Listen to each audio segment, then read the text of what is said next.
este 50º aniversario de un episodio que marcó al país, nada menos que el movimiento de 1968. Qué bueno, por otra parte, que nos reunimos en el foro que lleva el nombre de Elena Poniatowska, una mujer admirable en todos sentidos, como una gran patriota, como una gran creadora de imágenes culturales y sobre todo como una gran ciudadana. Por eso, por hablar en un lugar que lleva el nombre de una gran ciudadana, por estar en un foro que corresponde a una de las más intensas actividades culturales que tienen como escenario esta ciudad y nuestro país, y por estar ante ustedes, me interesa comentar el tema para el que me invitó Paco Ignacio Taibo, que es ver qué cambios están pendientes en nuestro sistema constitucional.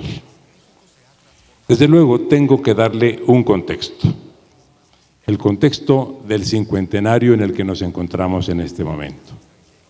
El hecho de que hayamos tenido en esta ciudad y particularmente en esta plaza una movilización colosal de la juventud mexicana y que haya recibido la más grave represión de la época contemporánea que se haya vivido en nuestro país, obliga a pensar cuál es el papel de nuestras instituciones.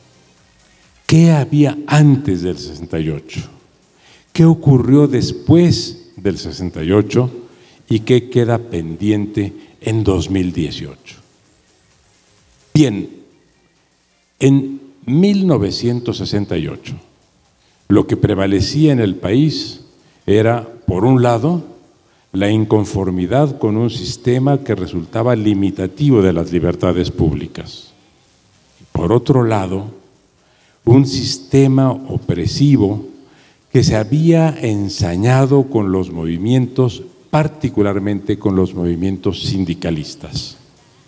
Había habido, durante la década de los 50, grandes formas de contención de las inquietudes sindicales y por eso Demetrio Vallejo, Otón Salazar y otros muchos dirigentes habían sido aprehendidos y procesados. Había también una gran represión y opresión con relación a los movimientos políticos que se podían considerar desafectos al régimen imperante. Y por eso un dirigente político como Valentín Campa también había sido objeto de la privación de la libertad. También se habían dado movimientos poco antes del 68 que afectaron a grupos importantes de la población trabajadora y profesional mexicana. En particular, la represión que se dio en contra de los médicos en 1965. Había pues todo un ambiente en el que por un lado se expresaba la tirantez de las relaciones sociales, sindicales y políticas y por otro las expectativas y demandas de una sociedad que había madurado y que exigía mejores espacios de participación política. La juventud que se expresó en el 68, por otra parte, y esto es muy digno de ser considerado en nuestro momento, hizo de la legalidad su bandera. Lo llamativo no consistió en que fuera un movimiento que pretendiera una modificación radical de la estructura jurídico-política o político-económica del país. Lo que querían en ese momento, y esto es lo más llamativo, era la aplicación de un ordenamiento constitucional que establecía en su preceptiva, en sus enunciados, la vigencia de libertades públicas, pero que en la práctica no se advertía que esas libertades fueran llevadas a los hechos, no había una relación entre la norma y la normalidad. La norma contenía preceptos que podían resultar inspiradores y cuya vigencia y aplicación demandaban los jóvenes frente a la normalidad que marcaba un claro contraste con lo que en ese momento se vivía. Y curiosamente por eso, los jóvenes en su pliego petitorio lo que demandaban esencialmente era que se cumpliera con lo normado. Por eso exigían el cese de los funcionarios que se habían excedido en perjuicio de los derechos y de las libertades públicas en el cometido o en el desempeño de sus funciones. Por eso exigían que se diera ese deslinde de responsabilidades para que se determinara a quién incumbía la imputación de un delito o a quién no. Y por eso se pedía también la derogación de un artículo, el 145 bis del Código Penal, que establecía el delito de disolución social.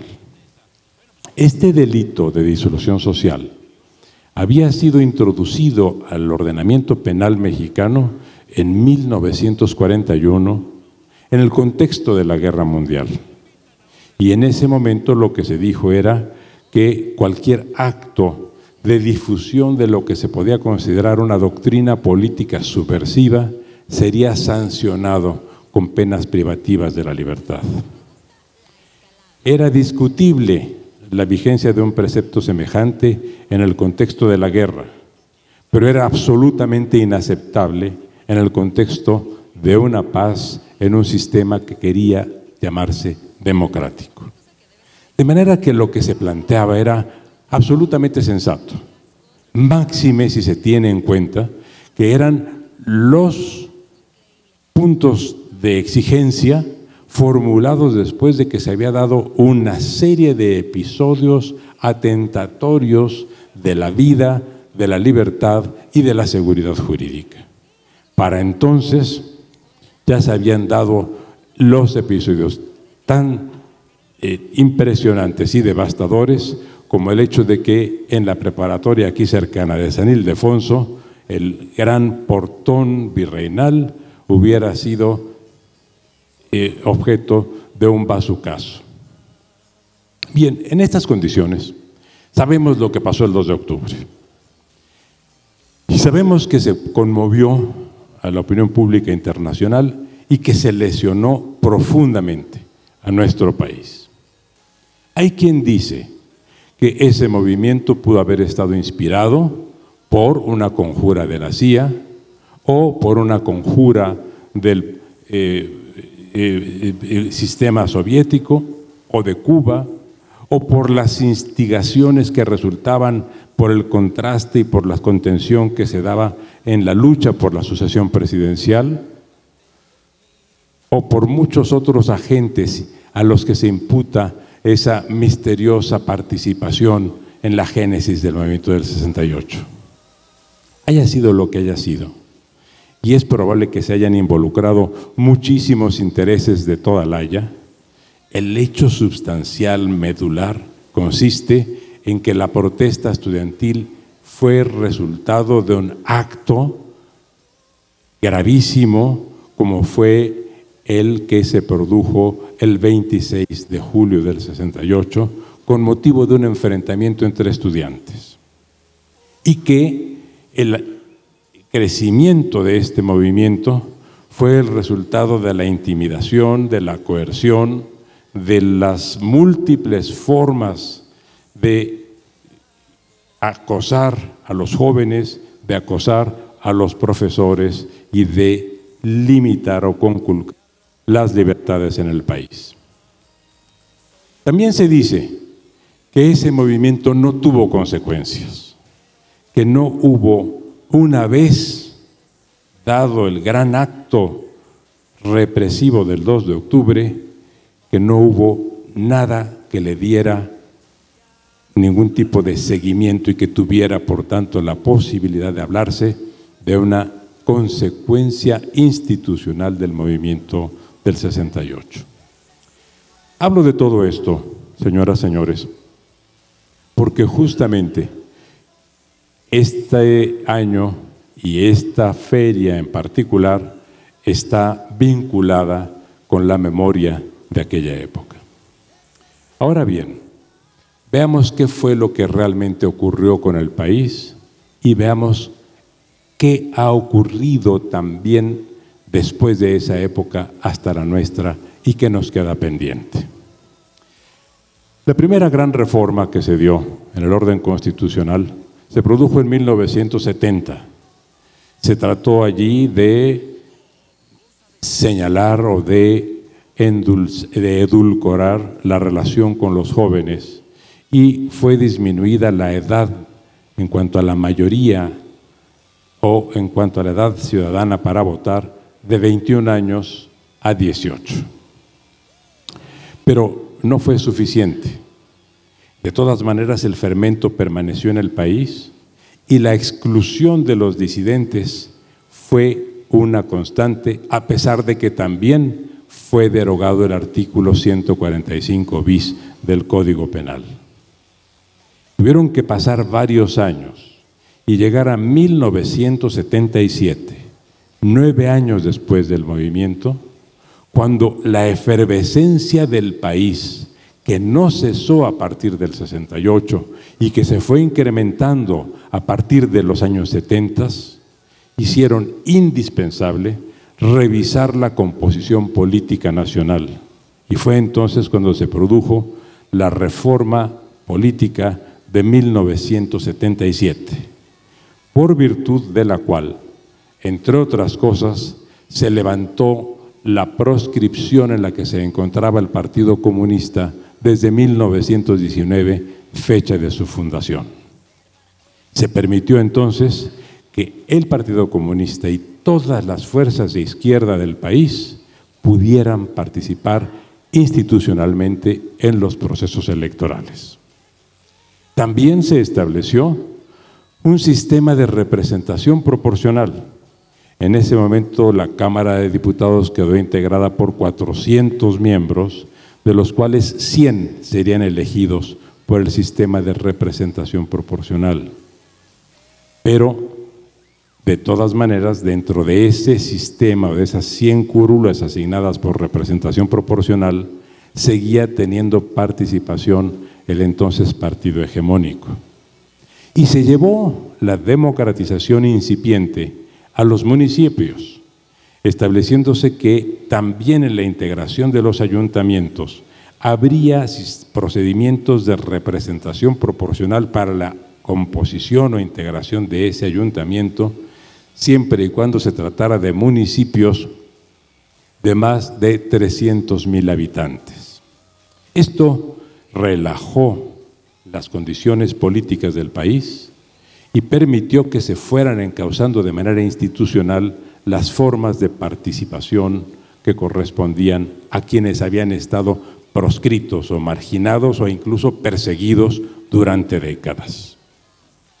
Tuvo que pasar otro periodo y es en 1985 cuando vuelve a modificarse el sistema representativo y electoral del país y entonces se amplía a 500 el número de diputados, siendo ya 200 y no 100 los de representación proporcional.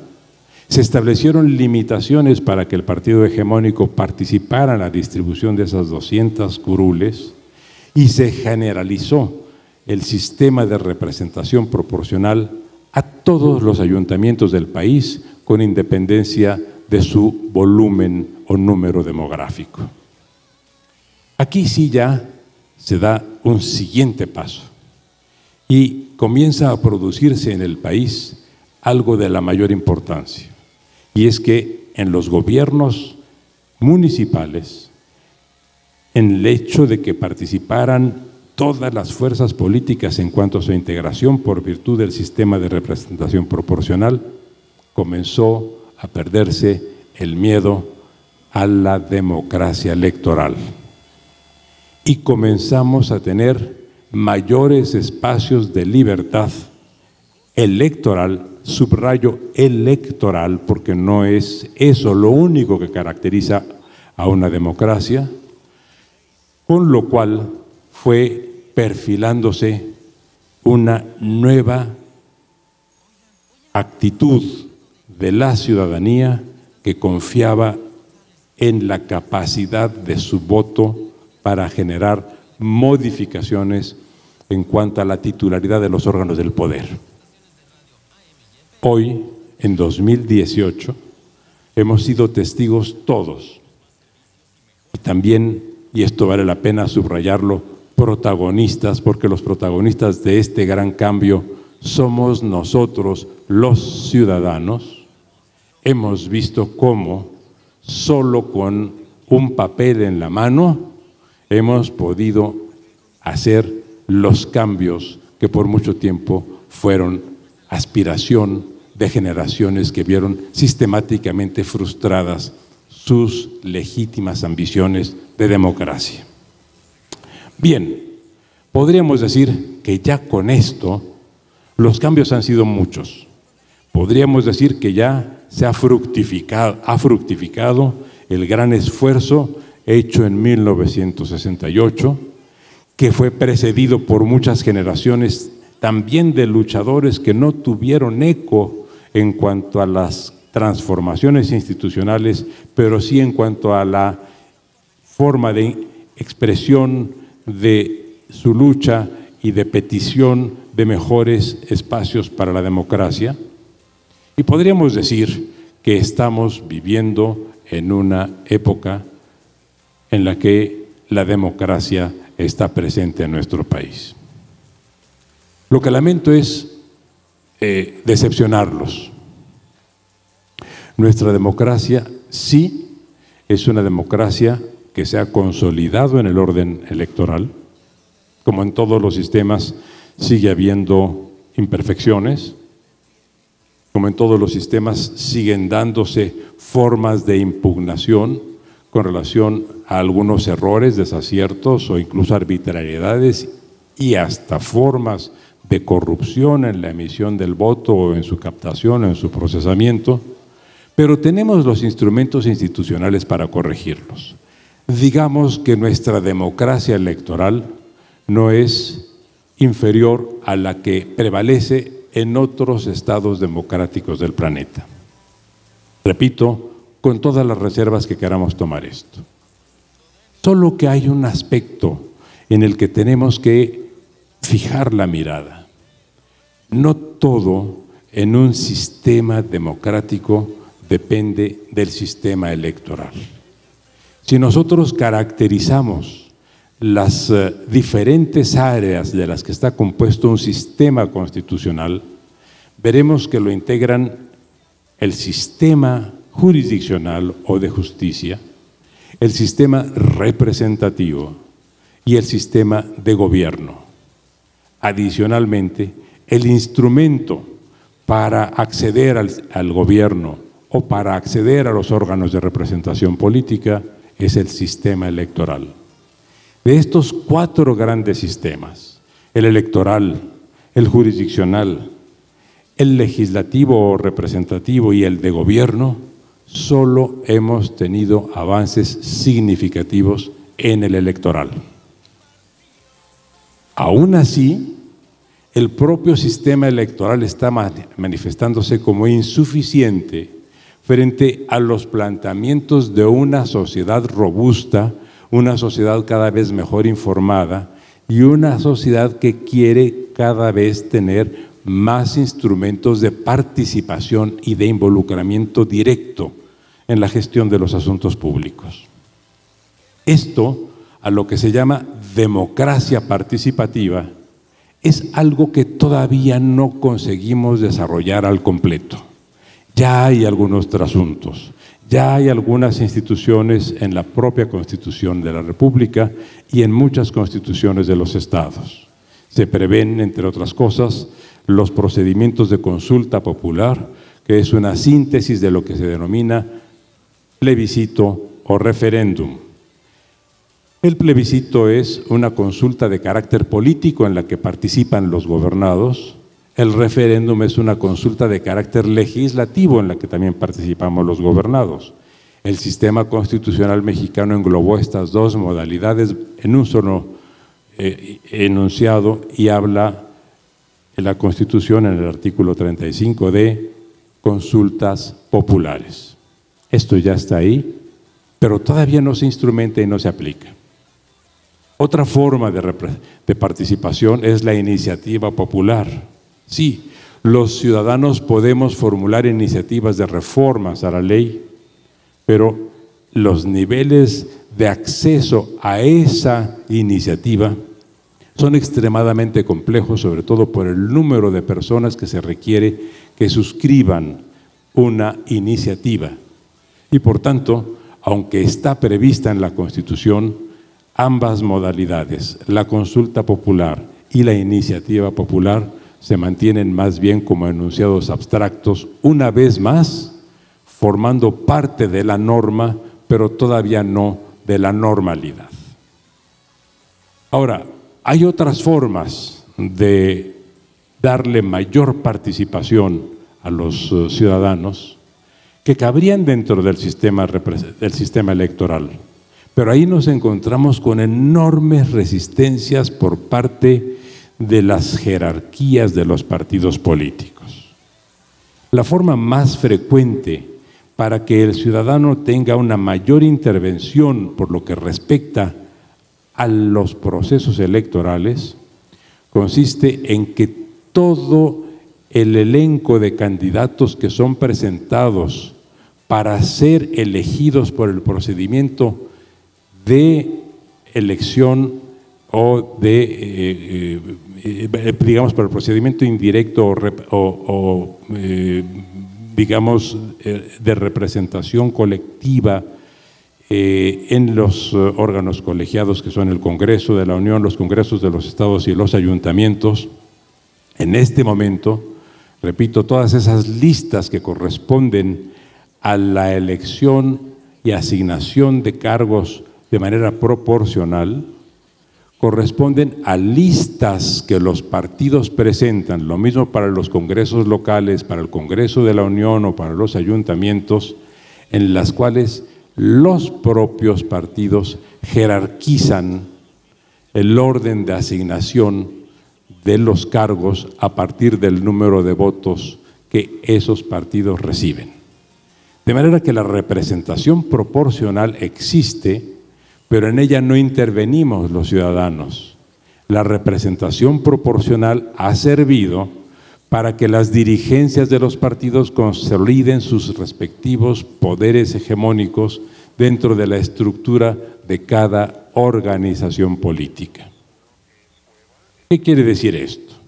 Que a nosotros se nos presentan las candidaturas para representación, las listas para representación proporcional, por decir algo, de la Cámara de Diputados o de la Cámara de Senadores, y todo lo que podemos hacer es votar por ese partido, pero ese partido ya preasignó a quién le van a corresponder nuestros votos y estableció los números del 1 al 40 en el caso de la Cámara de Diputados según la circunscripción, o del 1 al 32 en el caso del Senado en la gran circunscripción nacional, y nosotros no podemos hacer nada más que aceptar el criterio de los órganos directivos de los partidos. ¿Dónde se puede conjugar y cómo se pueden combinar un sistema representativo con un sistema participativo? Muy sencillo, desbloqueando las listas de representación proporcional y haciendo que los partidos nos presenten a sus candidatos en orden alfabético, porque los que les vamos a poner el orden numérico somos los ciudadanos. Y es entonces cuando obligamos a que esos integrantes de esas listas también hagan campaña y también se identifiquen ante nosotros. Y cuando evitamos que, como en el caso de los 40 que son postulados para la Cámara de Diputados en cada circunscripción, resulta que cada partido hace sus previsiones aproximadas del porcentaje de votos que aspira a tener o que históricamente ha tenido, y muy bien puede decir que sus opciones están en cuanto a poder triunfar del 1 al 10. Pero si se quieren proteger, también ponen candidatos, digamos, conocidos o susceptibles de serlo hasta el 15.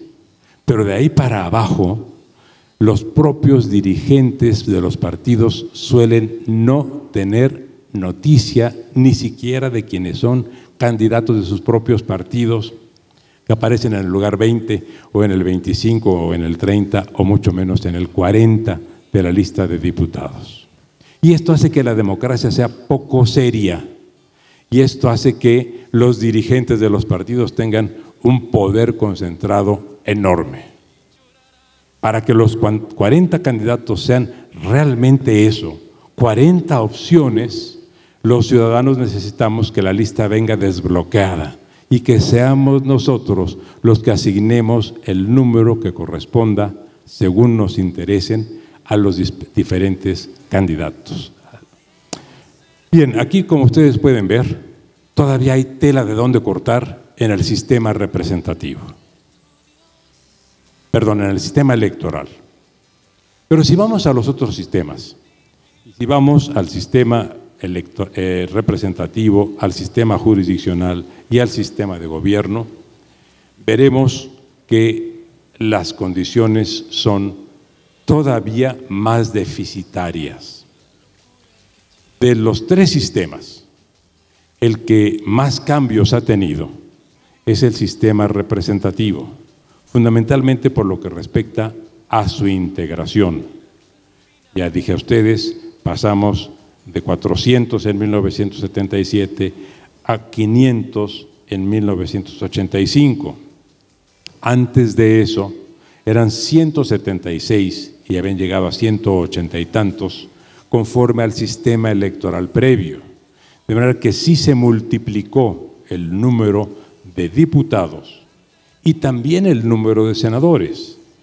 Originalmente eran 64 senadores, 2 por cada entidad federativa, hoy son el doble, porque además de los senadores que obtienen el triunfo por mayoría relativa o absoluta, se le da también un escaño en el Senado a la planilla que haya quedado en segundo lugar en las elecciones, y adicionalmente hay 32 senadores que son elegidos por una lista nacional por la vía de representación proporcional. Está bien, se ha multiplicado el nivel de representatividad de la sociedad y esto ha permitido que el Congreso sea más poroso en cuanto a la presencia ya no solo de las grandes mayorías políticas, sino también de las minorías. Y una de las características de un sistema democrático es que también las minorías estén representadas en los órganos de deliberación y de decisión de carácter representativo. Pero más allá de esto, el sistema representativo también se ha quedado detenido, porque al sistema representativo no se le han dado más facultades para involucrarse en la gestión y en la orientación que debe tener el gobierno federal. Y mucho menos en el caso de los gobiernos locales, donde los gobernadores siguen actuando conforme a las pautas tradicionales del más decantado caciquismo. Bien, aquí sí que tenemos un problema, porque hemos integrado el Congreso Federal y se han integrado los congresos de los estados, pero sin que haya consecuencias políticas tangibles.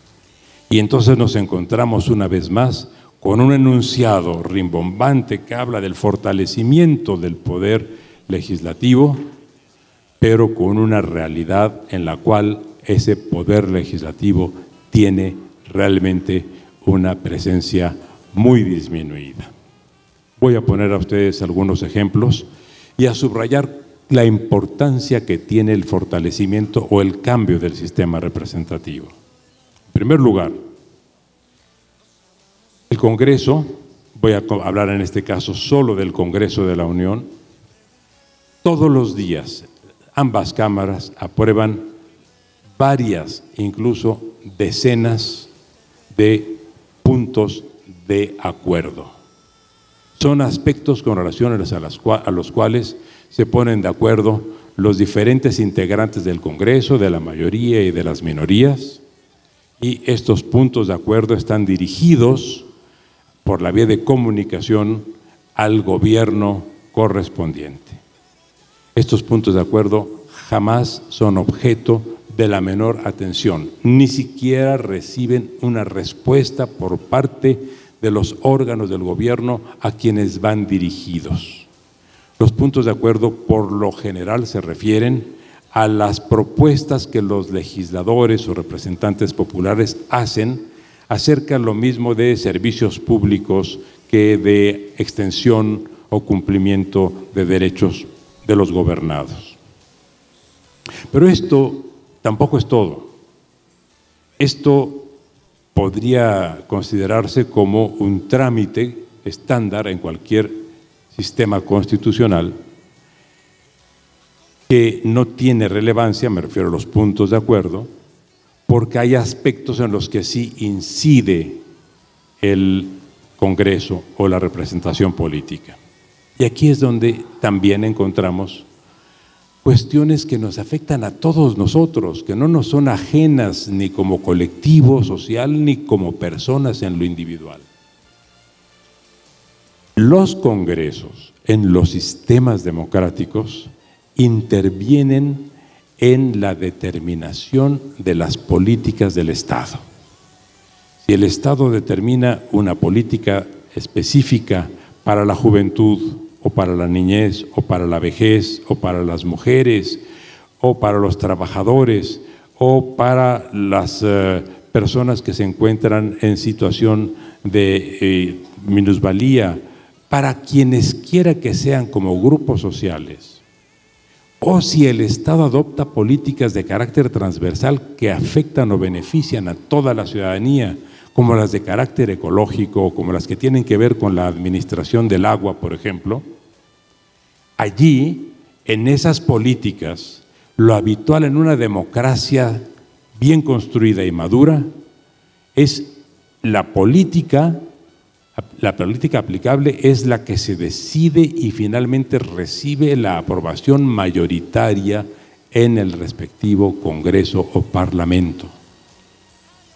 ¿Qué pasa en México?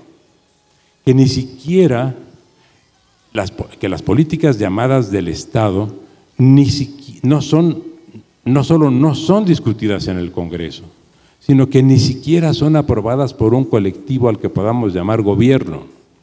Son las políticas que cada entidad, que cada Secretaría de Estado acuerda unilateralmente con el presidente de la República. Ahora me voy a referir a este tema cuando pase al régimen de gobierno. Pero por de pronto sigo concentrado en el sistema representativo.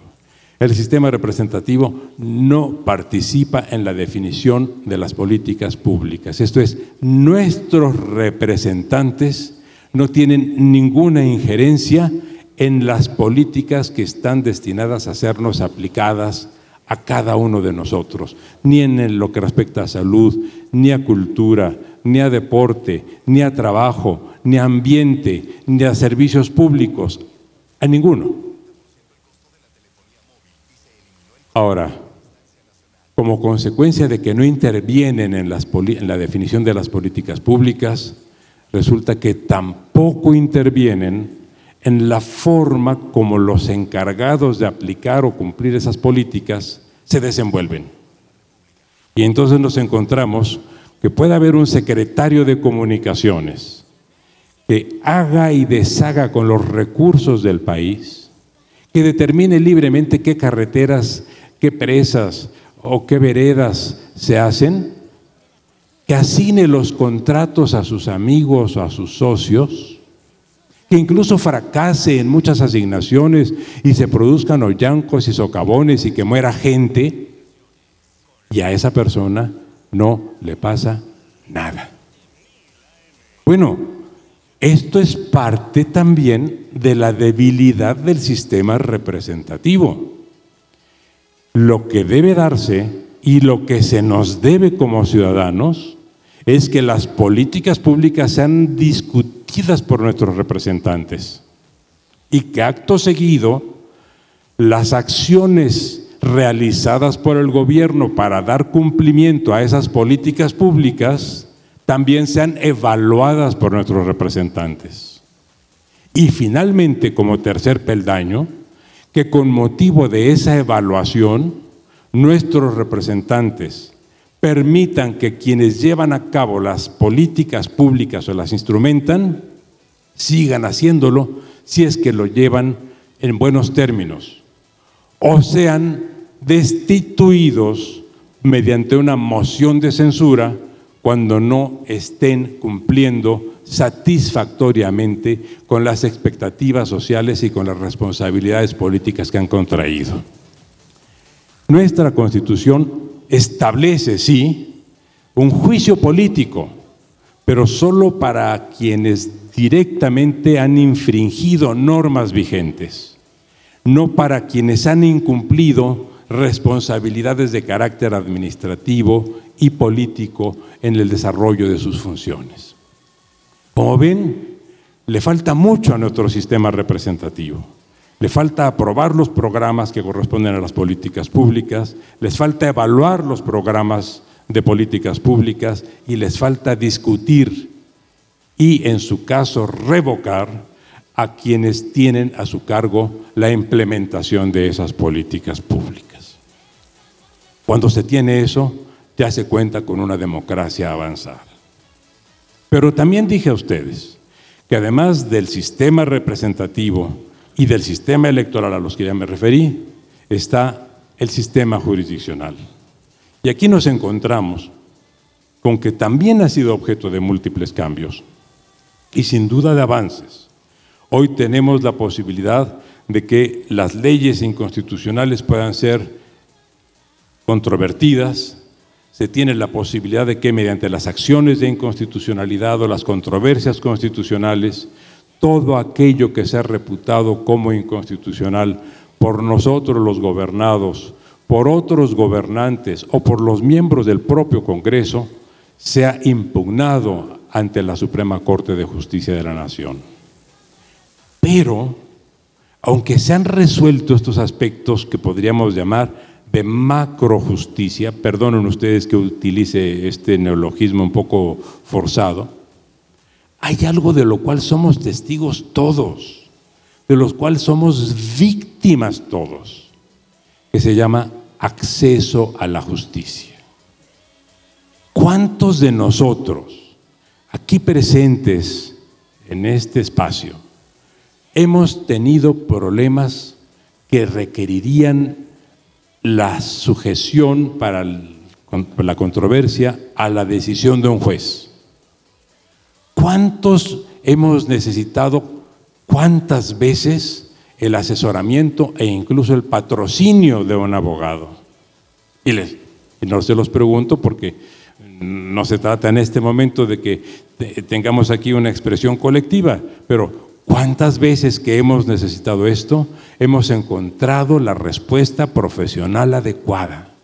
Les garantizo, les aseguro, que de todos los que hemos buscado alguna vez, hemos tenido muy pocas ocasiones de contar con el asesoramiento correspondiente y mucho menos con los resultados satisfactorios que hubiéramos aspirado. Esto es, no tenemos en el país instrumentos adecuados de acceso a la justicia. Y mientras no tengamos instrumentos adecuados de acceso a la justicia, el único medio que tenemos los mexicanos para clamar justicia sigue siendo la calle. Y ese no es el medio institucional. La calle está disponible para todos los ciudadanos en todos los países del mundo todo el tiempo. Y es usada para la democracia, pero no necesariamente para la justicia. Y en México muchas de las expresiones que se llevan a la calle no son solo expresiones de carácter político, son en muchas ocasiones expresiones que se dan por el déficit de acceso a la justicia, porque no hay la forma de llegar a los tribunales con la adecuada representación de los profesionales, de mis colegas abogados, para encontrar la solución de una petición o de un planteamiento legítimo. Esto me lleva, para ya acercarme a la conclusión, al sistema de gobierno. Como ven, tenemos déficits también en el sistema de justicia que inciden directamente en la vida democrática del país por una sencilla razón, porque nos obligan a vivir prácticamente al margen de los procedimientos legales. Porque para resolver un problema familiar, o un problema vecinal, o un problema laboral, o un problema administrativo, muchas veces no tenemos ni el asesoramiento ni la instancia jurisdiccional accesibles. Y el capítulo final, el sistema de gobierno. En el sistema de gobierno dependemos, y esto es difícil de aceptar en 2018, dependemos del talante de los gobernantes. Si el gobernante es corrupto, nos tenemos que aguantar. Si el gobernante es arbitrario, nos tenemos que aguantar. Si el gobernante es inepto, nos tenemos que aguantar. Si tenemos mucha suerte y nos toca un gobernante sensible, democrático, accesible, conciliatorio, honrado, pues es, amigas, amigos, por pura suerte, porque no hay un sistema institucional que nos lo garantice.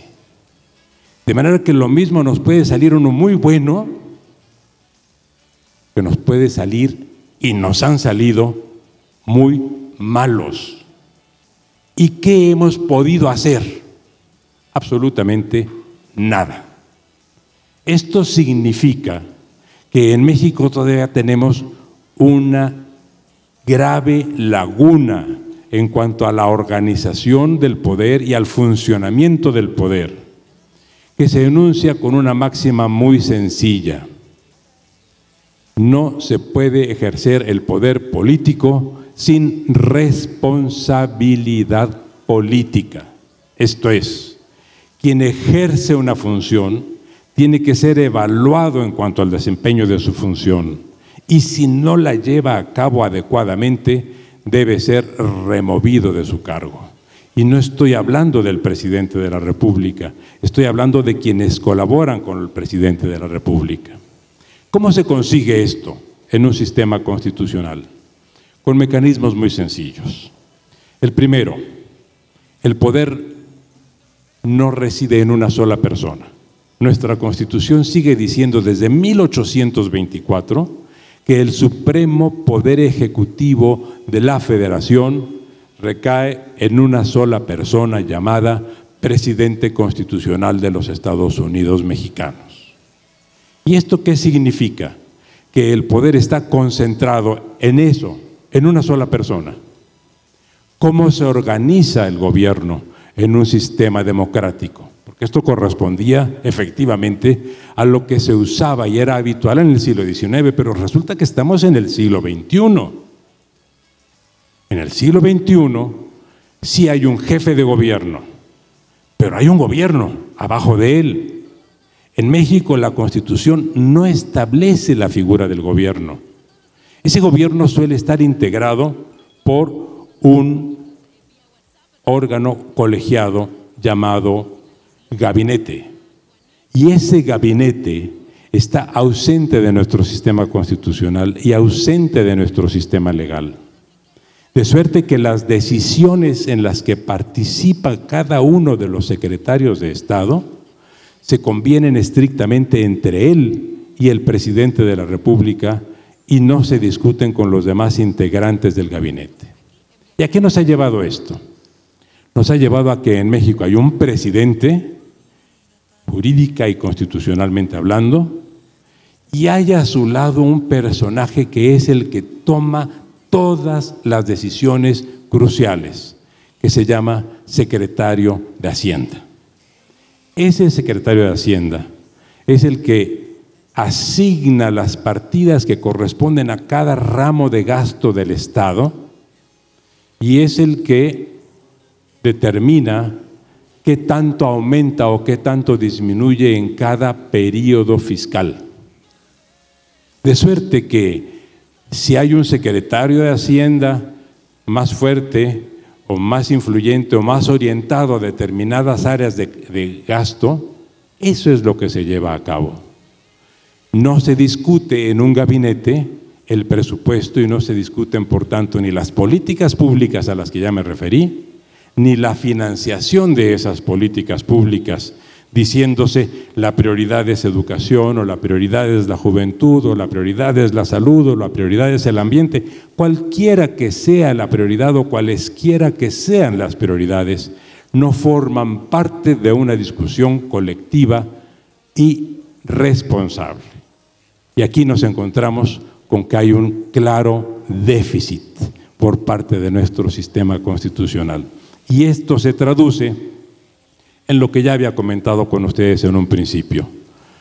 Las políticas públicas adoptadas por el gobierno y los titulares de las áreas que instrumentan esas políticas públicas están totalmente alejados de lo que decidan nuestros representantes populares.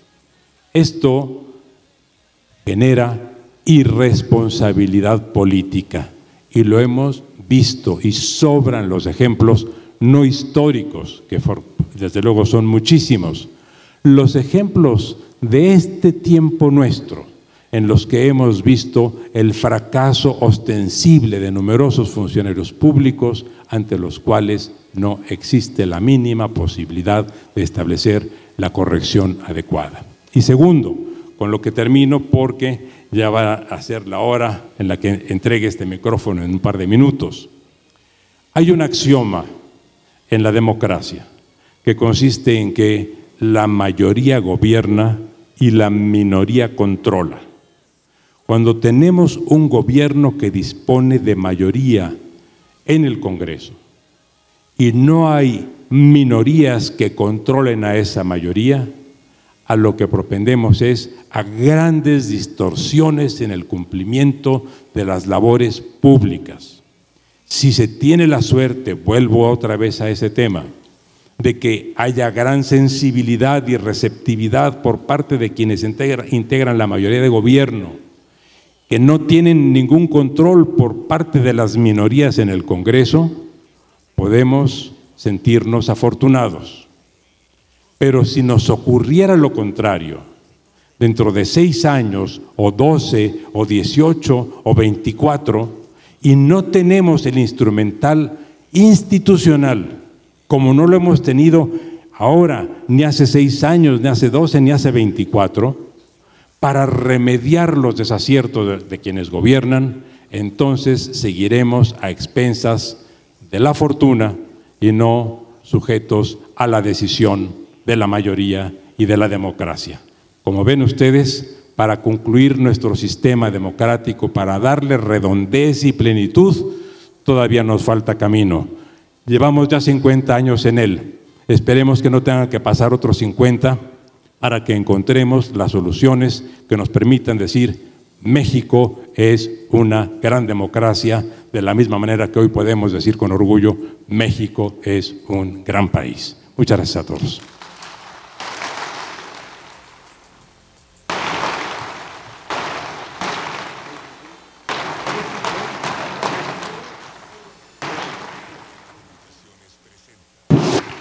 Vamos a hacerle un regalo a Diego Valadez. Les vamos a regalar los libros que la brigada regala a lo largo de toda la feria. Entre ellos, La Gran Revolución de Kropotkin en 2 tomos que tu padre introdujo en México hace 80 años. Ustedes saben que Diego desciende de una familia cuyo figura rectora era el gran historiador José C. Valadez, que introdujo la lectura en México de muchos de los clásicos del pensamiento libertario y del pensamiento marxista, y que escribió la primera gran historia del socialismo primitivo en México, que luego le plagiaron, y del cual yo tengo una memoria muy corta, porque lo conocí en 1968, cuando lo fui a visitar diciendo, a usted lo quiero mucho como historiador, pero ¿cómo es desigual? Me dijo, tú lee nomás los que te gustan, no te preocupes, porque tenía un talante duro, pero muy abierto. Y me dijo, y además, qué bien que vienes, manda el mensaje de que apoyo al movimiento estudiantil. Y luego he trabajado con Diego muchas veces, gracias a la generosidad enorme, permitió él abrir la biblioteca de su padre y divulgar decenas de libros, folletos. Entonces me da mucho gusto. Hoy tenemos un día de lujo, como habrán visto. Muchas gracias, Diego. Placer.